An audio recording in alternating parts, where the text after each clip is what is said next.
Hello and welcome to another drum lesson with me, Jay Poststones. I'm the drummer for Tesseract. Today I'm going to walk you through some of the preparation that I think is the most important to consider when going on tour, and also some of the things that I do on tour to make sure that I'm able to perform at my best every single day.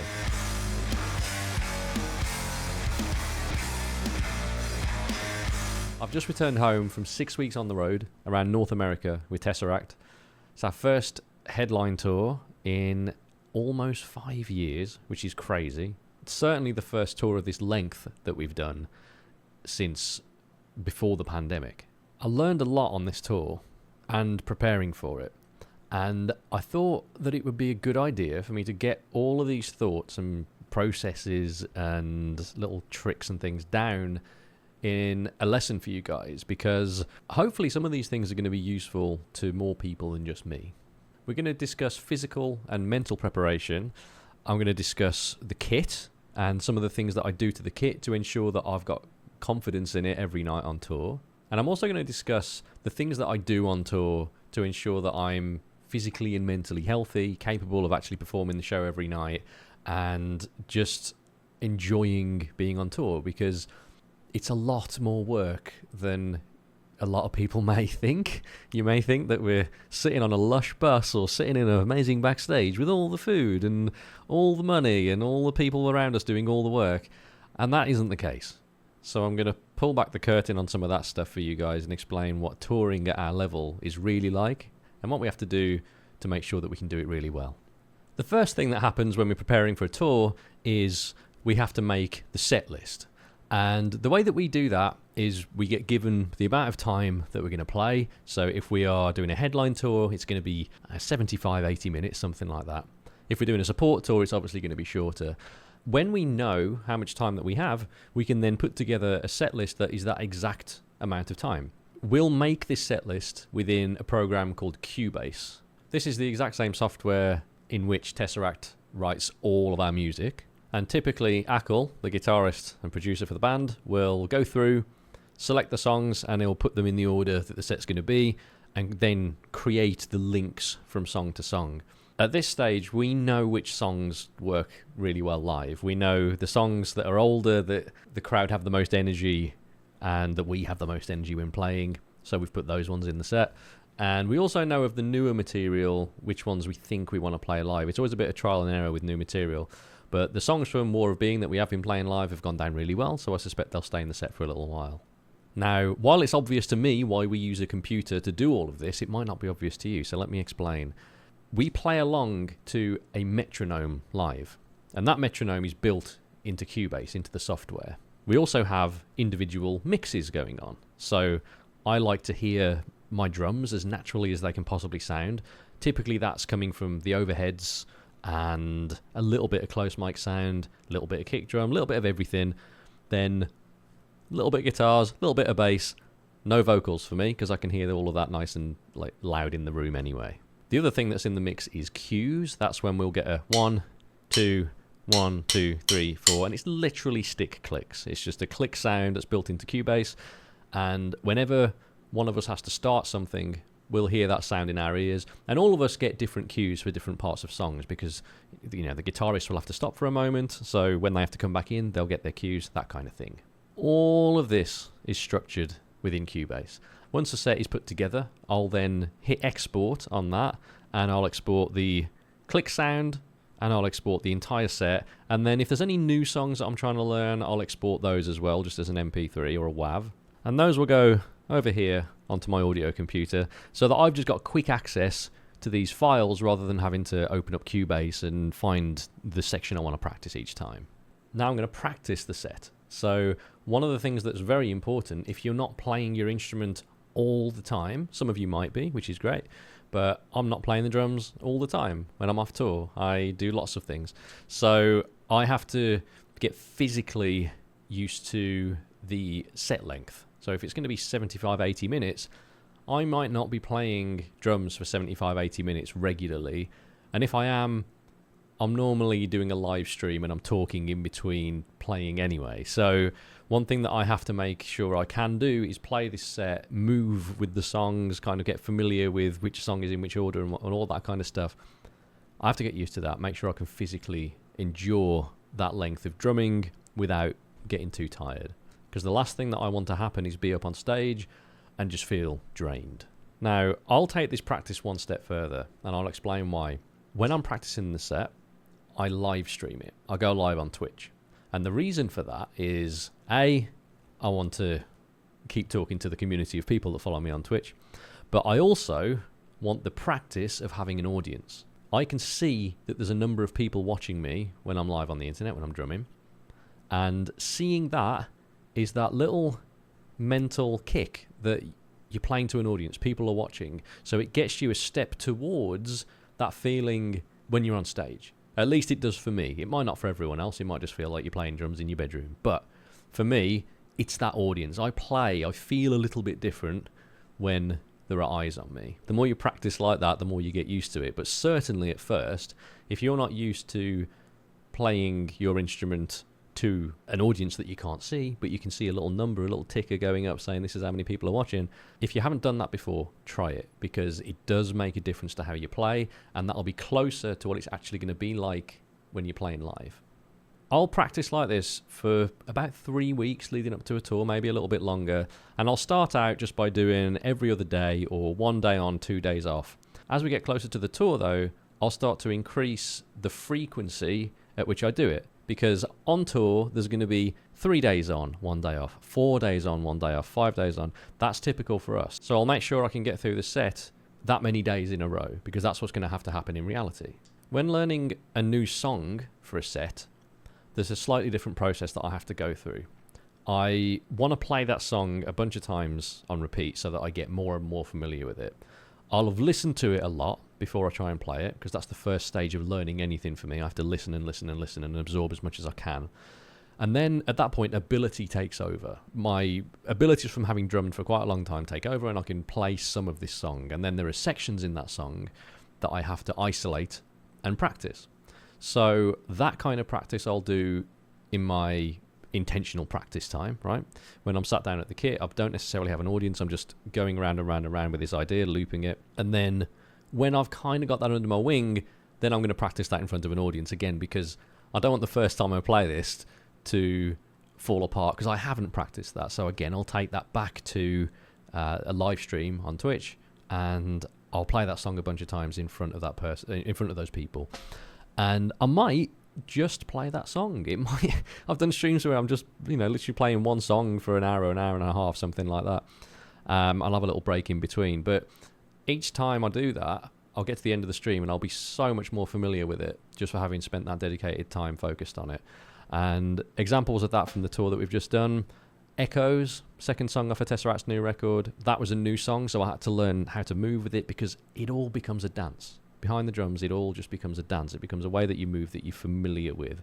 Then Legion as well, another song that's new from the record. We hadn't played that one live, so I had to do the same thing with that. And that was the hardest one. There were some sections in there that are still very tricky to move, to navigate. Getting used to those two, and then getting used to them within the context of the set, that takes a little bit more time than just getting refamiliarized with songs that I already know. The previous lesson that I published actually goes into this in a lot more detail, where I learn one of the grooves from Legion and I go through the steps. I show you the steps that I take to get that kind of thing down in a really short amount of time. And if you want to learn more about that, drop me a message, because I go into even more detail in my Progressive Drumming Masterclass, which is an online course that you can check out if you're interested. Now, this next thing I'm going to talk about is more of a lifestyle thing, so I'll try and keep it quick, but it's something that I have to do to stay mentally prepared for a tour. The other things have kind of been physical and a little bit of mental preparation, but this one's more about being mentally prepared, and it's the things I'm going to take on tour. Because there's a limited amount of space. We're not traveling with giant bags that we can just fit everything in. We have to fit our clothes, our computers and technology, all of the things that we want to bring from home, generally into a backpack and an overhead bag that you'd put on a flight. The overhead case that I've got is all of my clothes. I'm fitting everything in there. I've got my pants, my socks, my US pants, my trousers. I'm taking a couple of pairs of these kinds of, I call them slums, but they're, what are they? Jimmies. What do you call these things? Comfortable joggers that everyone seems to wear since the pandemic. I've got 3 pairs of those. I've got a bunch of black t-shirts. I've got a couple of black t-shirts that are specific for the stage. The point is that all of these things are in a list that I keep on my computer that is updated when I think of new things to add to it or remove things from it. And without that list, I'm almost certainly going to forget something that I need on the road. For example, I've almost forgot to take these things a couple of times. These are my in-ear monitors. I've gone to walk out to the car to drive to wherever I need to the airport, and my in-ear monitors, oh my god, I've almost forgot them. And if I didn't have these, that would be a pretty massive fail. I'll even put the really obvious stuff on there, like my phone and charger, my passport, the things that you take for granted that you think, oh man, I'm going to have that with me anyway. Well, I've forgotten more obvious things than that in the past. So all of this stuff goes into a list. I've got that list on my computer and on my phone, and I just go through and I check everything off, make sure that I've got it in my bag.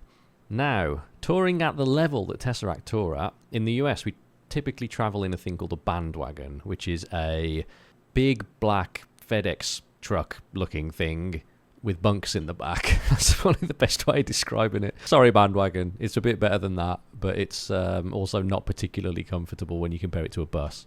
Now, I know some of you are probably hating on me because I'm privileged for traveling in one of these things in the first place and the band's doing okay. So, yes, I'm sorry. If you're traveling in a van, that is much harder work than traveling in a bandwagon. And I just want to say that you're doing much harder work. We have bunks in the bandwagon, which is where the rabbit hole I was attempting to get to by starting this conversation. And the thing that has actually made the most difference to my comfort, my ability to sleep and all that kind of stuff through the night is bringing my own pillow. Like, I bought my own pillow from home, and it made a massive difference because the things that they give you, the pillows that they give you on these things are about this thick, and they're just not very good. So little home comforts that you can bring with you that make a difference to your daily routine. I'll bring with me the coffee that I like to have in the morning and the ability to brew it, because I like filter coffee and I like the mushroom coffee, the Four Sigmatic and stuff like that. I'll bring those with me because it takes very little space, and I then have the ability to make something that I'm used to at home every morning. I also bring a superfood powder. It's like a green powder with all these different mushrooms and matcha and green things in it that looks like pond water but tastes really nice. That's got a bunch of good things in it for your body, and I'll have one of those every morning. I'm also a recent convert to a company called Element, LMNT. I don't get any money for telling you this, but it is a great product. It's electrolytes first thing in the morning, so hydrating with that, you lose a lot of water from your body just by sleeping and breathing, right? So getting rehydrated first thing in the morning is super important to me, especially on a bandwagon. If you're waking up and having coffee first thing, you're dehydrating yourself. So I need to put as much back in, at least as much as I've lost through the night. So I'll drink a couple of big bottles of water, one of which will have this Element mixture in it. I've got my coffee, I've got my green stuff, I've got my Element. I've also got Huel with me. I don't know if you've heard about that stuff. It's a meal replacement with protein.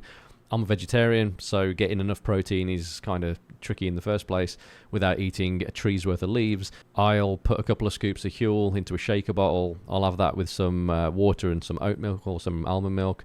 I'll put some creatine in there as well. That will help me maintain and build a little bit of muscle potentially on tour, especially on the days where you haven't got access to great food. So the travel days where it's gas stations and things like that.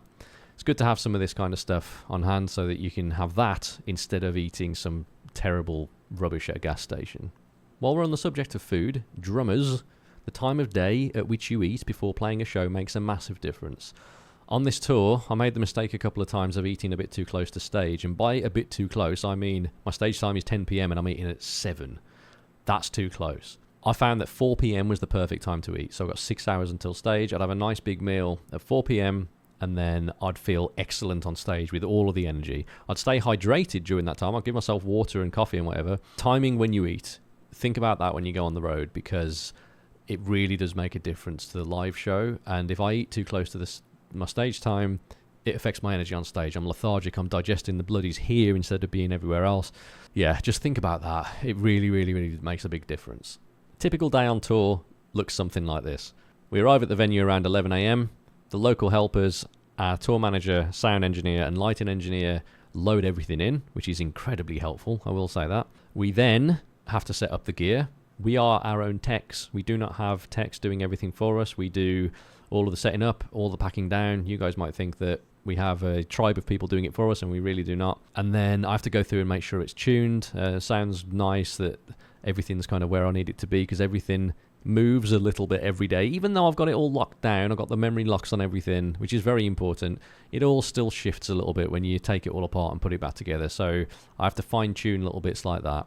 That's going to take us up to about 1 p.m, at which point our tour manager very helpfully had gone out and got some little breakfast bits for us, so avocado toast and eggs and that kind of thing. Thank you, Harry, you're a legend.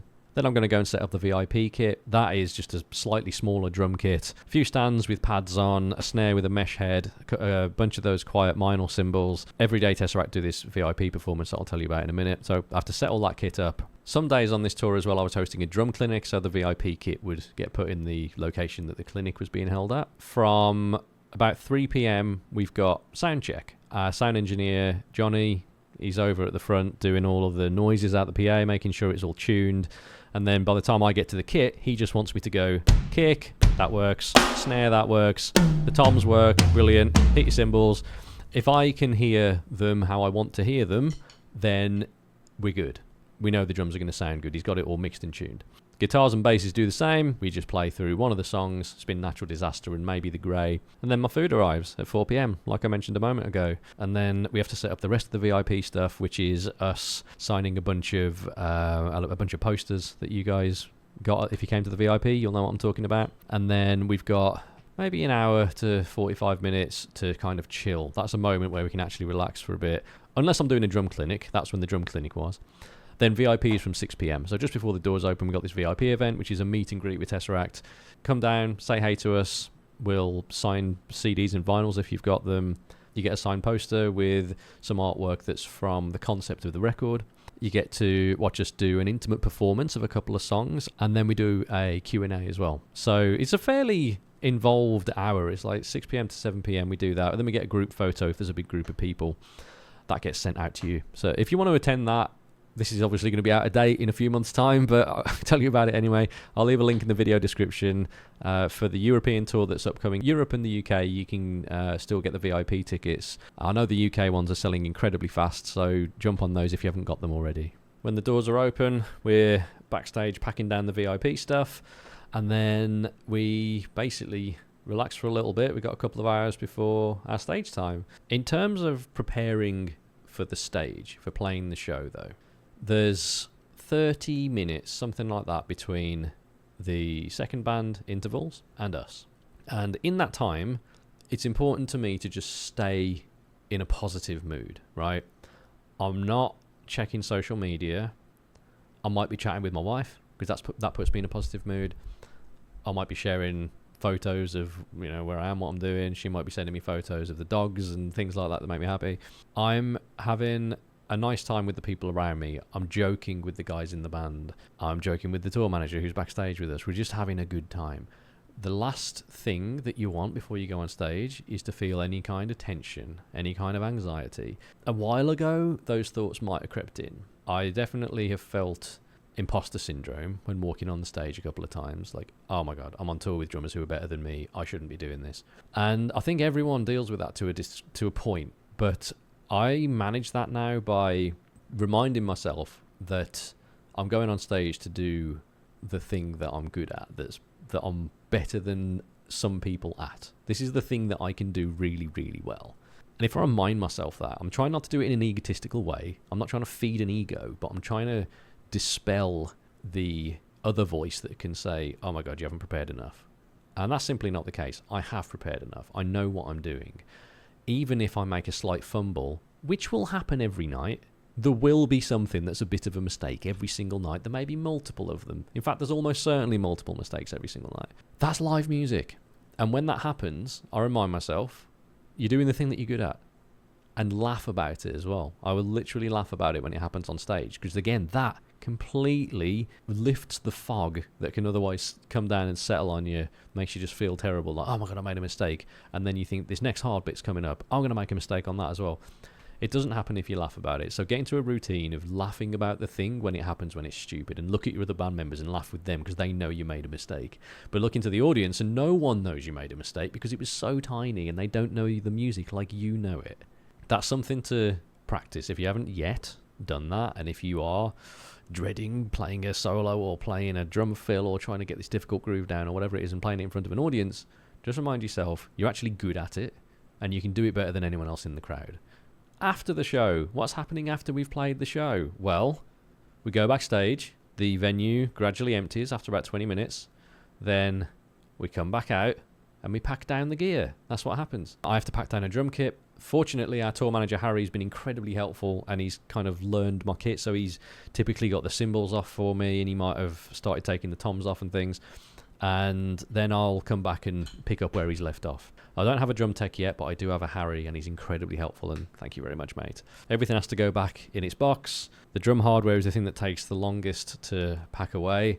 If you've got local crew at a show and they want to help taking down the kit, make sure you've explained how it gets taken down, because what happens otherwise is cymbal booms get taken out of stands and put separate in the box. Things get taken apart for more than maybe you were taking them apart, so the next day you just have more work. So I actually prefer to just take the kit down myself, because at least I can then control every aspect of it packing down, so the next day is still 30 minutes for me and not an hour and 30 minutes. I probably just need to develop my communication skills a little bit better to be able to say to the people that are there trying to help, hey, this is how you help me.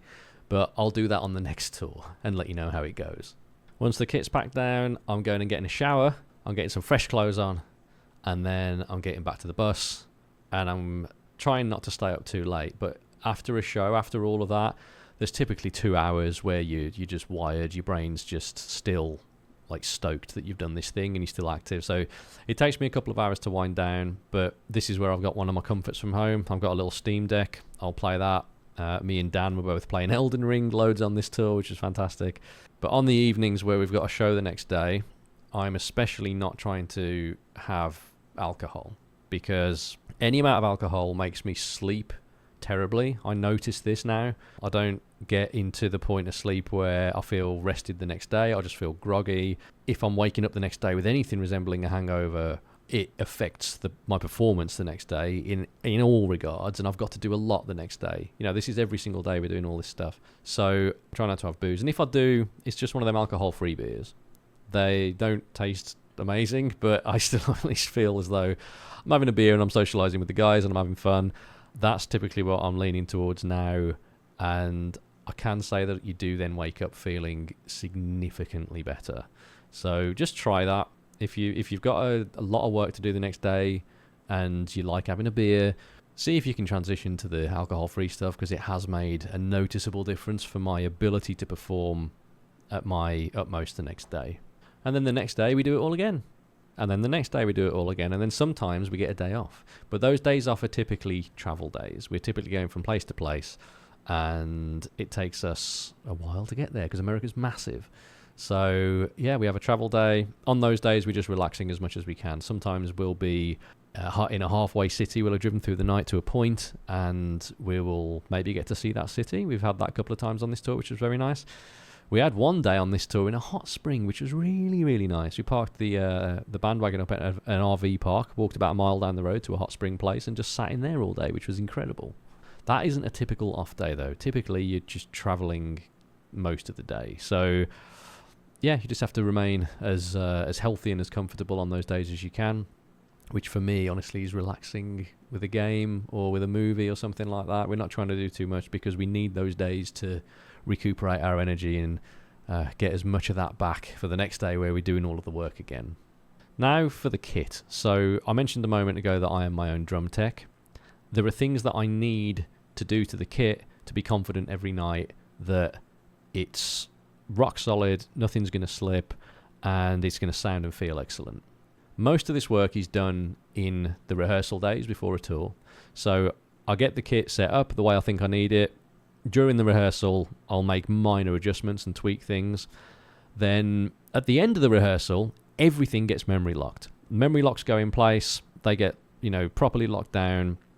I'll put Sharpie lines on the stands as a backup, so I know where things need to be aligned if for any reason anything slips. The rug, I'll tape all of that out as well. So this is, again, once I've played with it for a couple of days, I know it's all feeling good. I'll then go around and I put tape on the rug where everything's going to go, so it makes it nice and easy to set up the next day. It's really obvious where everything's going to sit. In front of the kick drum, I've got 2 of these locking mechanisms that stop the kick drum from sliding forwards. You'll have probably experienced this if you're a drummer, especially if you're playing on someone else's carpet or a hard floor. The kick drum just starts to walk away from you when you're playing, and I hate that so much. I've had it so many times. The company that makes these things is in the UK. It's called Baskey, Baskey. They, I believe, ship internationally. I've been using these on my UK kit and my US kit. I've got a pair on the Roland kit in front of me. They lock everything down. They're really discreet. Nothing's moving when this thing's in place. And they do another one for the kick pedal as well. So it screws through the carpet. It's easy to take off and put back on if you need to. They're really good. Again, I'm not endorsed by them, but I use them and they're really, really good. The other thing I have on my kit is one of these. It holds a pair of sticks and it clamps onto my hi-hat stand. And if I'm clumsy and I drop a stick, which happens occasionally, I can quickly get one out of here and carry on.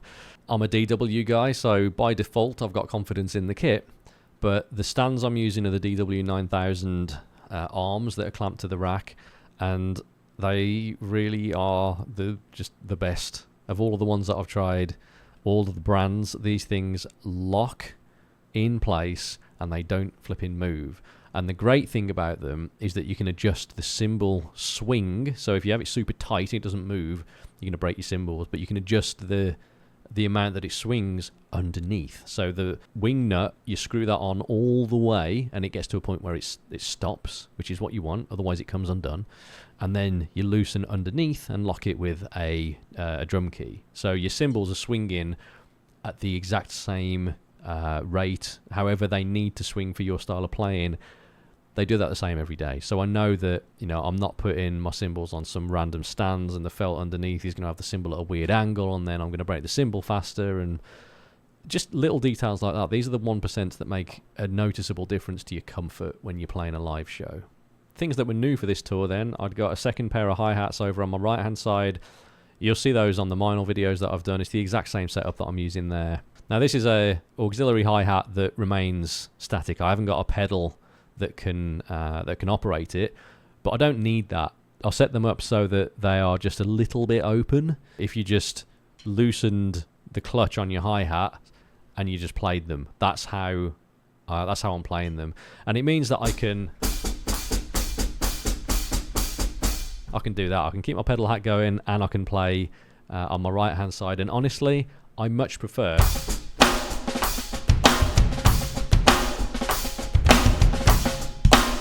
playing like that than on an acoustic kit. Especially, I struggle to get the height that I need to get the snare to really pop, whereas like this I can bring my stick up quite a lot higher and get it to pop for those accents. So if you haven't ever thought about that, have a think. It's made my life a lot easier. I was also playing with a second floor tom on my left hand side on this tour, and that's so that the build-ups in the songs, when it's those kinds of things, I've got a couple of tones that I can do that with rather than it being on the one tom, and I just prefer, again, playing open. I don't like to cross over unless I need to. So yeah, that's about an ergonomics thing and about just being sonically bigger. One more thing that I want to talk about that I'm touring with is the Porter & Davis BC2. You guys might have heard of these already. It's a monitoring system for drummers that you can best think about it as if it's like the subwoofer in a home cinema system, right? If you take that subwoofer out, it's going to sound a bit rubbish. It's just going to sound high-endy and there's not going to be much thump. And on stages, the thump of the drum kit can very easily get lost in the venue, right? You hit the kick drum and you don't really feel like you're hitting the kick drum.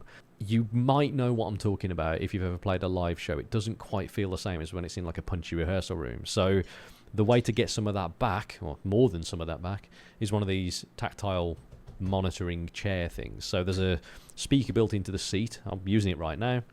Speaker built into the seat, and then my snare, my toms, my kick, the drums go back into this amp that's at the side of me, and then back into the seat. And the combination of a good in-ear mix, you know, hearing what I need to hear of the drums, the high end that's in here, and the low end that you feel through the seat because you're basically sitting on a speaker, it gives you everything you need. It's so good. If you're on stage and you can't feel the kick drum, you end up playing harder so that you try and feel it back. That makes you more tired because you're hitting harder than you normally would and you're not used to it. It means that I can relax and play as close to I would play at home or in the rehearsal room on stage. Look at any photos of me from this tour and I'm smiling in most of them. Or I'm pulling a stupid face because my face is stupid. But I'm smiling in a lot of them because I'm not struggling with any of it. I'm sitting there nice and relaxed. I'm playing comfortably.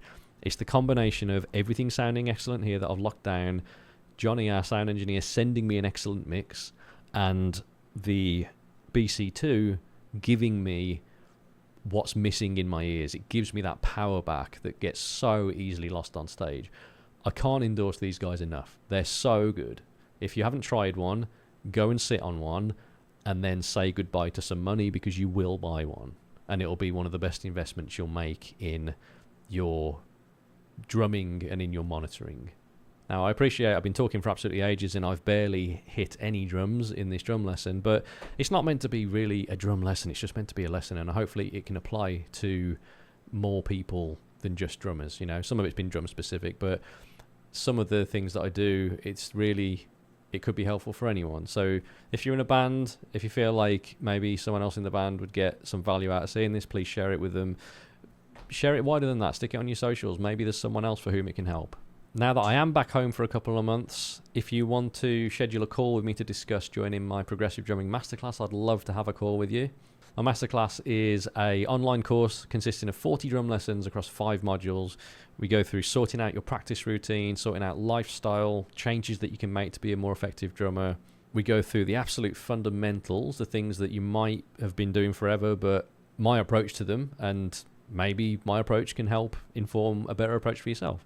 We go through the handfuls of patterns that I use, that I recycle, that I revoice in order to perform 99% of Tesseract's music, and it really isn't that many, but I'll give you all of those, show you how to flow with them, show you how to use them musically, rather than throwing an entire book of rudiments at you. And then we get into the really good stuff, the polyrhythms, the metric modulation, the displacement, all of the fun, odd-timed stuff, the ostinatos, the stuff that you hear in complex and progressive music that might not be obvious at first, but can become obvious and can become easy after a while, after you spend a bit of time trying to understand it and play it. If you're interested in any of that stuff, drop me a message. I'll post a link on here again to the page on my website where you can check it out, and I'd love to speak to you about it if it's something that you're interested in exploring. I'll be back soon with another drum lesson that's actually drums, and until then, peace, and I'll catch you next time.